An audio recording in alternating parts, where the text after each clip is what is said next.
Robinson Crusoe Level 2. Chapter 11, Book. I started to make some furniture. I needed a chair and a table. I used the wood from my rafts and the ship. It took me 5 days to make a chair and a table. Next, I made shelves inside the cave. I put my tools on the shelves. I put my clothes and guns in the cave too. My guns were on the walls too. I was very pleased when my work was finished. Everything was well organized. I could easily find what I needed. I decided to write a book about my life on the island. I described my days in the book. I started with my first day on the island. I wrote everything what I remembered. I also wrote what I thought. It was good for me when I put my thoughts on paper. I wrote 1 page every day at the beginning, but when I got to the present, I wrote only 1 page every week. I wrote only important events. After some time, my days on the island started to be similar, but they were never boring. I had always something to do. Every morning, I walked for a few hours. Then I worked until noon. I had lunch. Then I slept after lunch for 2 hours. Then I continued my work until the evening. I made my cave bigger with the tools which I had. I wanted to have a big cave. The cave was my kitchen, living room, cellar, and sometimes a bedroom all in one. When the cave was almost done, a lot of earth fell down from one side. I wasn't in the cave when it happened. I was lucky. If a lot of earth fell on me, I could die. First, I had to clean the cave. Then I decided to put long boards on the sides and also on the ceiling. I didn't want the accident to happen again. This work took about 1 week. In December, I continued to work in my small camp. The weather wasn't very good for 20 days. It rained day and night, but it was still warm. So I worked inside. It was never cold on the island. It was good for me. At the end of December, I killed a goat. I also hurt another goat. Its leg was broken. The goat couldn't walk. I took the goat home. I looked after it. After 2 weeks, the goat wasn't scared. It could eat from my hand. I started to think about keeping animals. I could have food when my gunpowder was finished. In January, I traveled through the island. I found more goats in the center of the island. The animals were very shy. It was difficult to get close to the goats. I wanted to try to domesticate some goats. I only needed an opportunity to do it. I had a plan. I returned with my dog the next day. He was my hunting partner. I told my dog, "Sit down. Wait, don't move." Then I went around the goats, but in a big distance.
Chapter 11, Book. I started to make some furniture. I needed a chair and a table. I used the wood from my rafts and the ship. It took me 5 days to make a chair and a table. Next, I made shelves inside the cave. I put my tools on the shelves. I put my clothes and guns in the cave too. My guns were on the walls too. I was very pleased when my work was finished. Everything was well organized. I could easily find what I needed. I decided to write a book about my life on the island. I described my days in the book. I started with my first day on the island. I wrote everything what I remembered. I also wrote what I thought. It was good for me when I put my thoughts on paper. I wrote 1 page every day at the beginning, but when I got to the present, I wrote only 1 page every week. I wrote only important events. After some time my days on the island started to be similar, but they were never boring. I had always something to do. Every morning,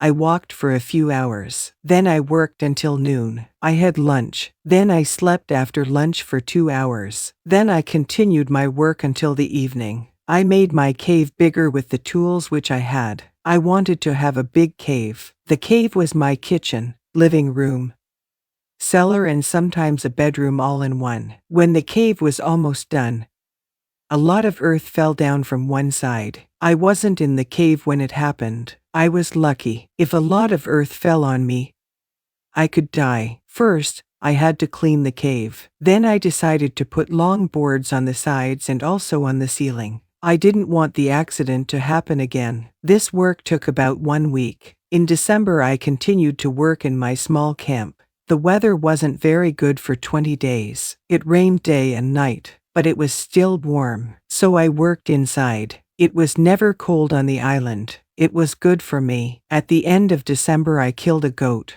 I also hurt another goat. Its leg was broken. The goat couldn't walk. I took the goat home. I looked after it. After 2 weeks the goat wasn't scared. It could eat from my hand. I started to think about keeping animals. I could have food when my gunpowder was finished. In January I traveled through the island. I found more goats in the center of the island. The animals were very shy. It was difficult to get close to the goats. I wanted to try to domesticate some goats. I only needed an opportunity to do it. I had a plan. I returned with my dog the next day. He was my hunting partner. I told my dog, "Sit down. Wait. Don't move." Then I went around the goats but in a big distance.